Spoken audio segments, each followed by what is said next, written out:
ये कहानी शुरू होती है एक खामोश मगर गहरी नज़र से, जहाँ दानिश तैमूर एक संजीदा, खौदेदार मगर अंदर से टूटा हुआ शख्स है, जो ज़िंदगी से ज़्यादा किसी पर यकीन नहीं रखता। माजी की पहली मोहब्बत ने उसे लफ्ज़ों से ज़्यादा खामोशी सिखा दी है।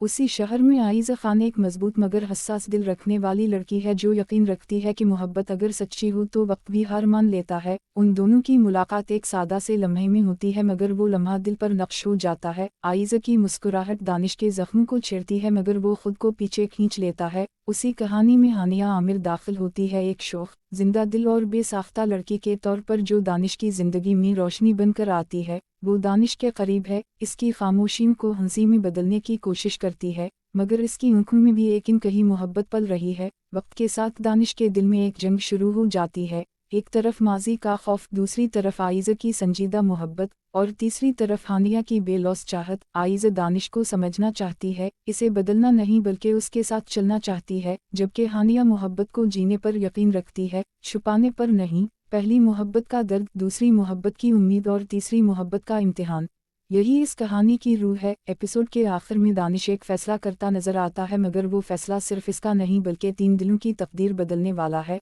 और यही लम्हा साबित करता है कि पहली मोहब्बत कभी मर नहीं थी, बस वक्त के साथ खामोश हो जाती है।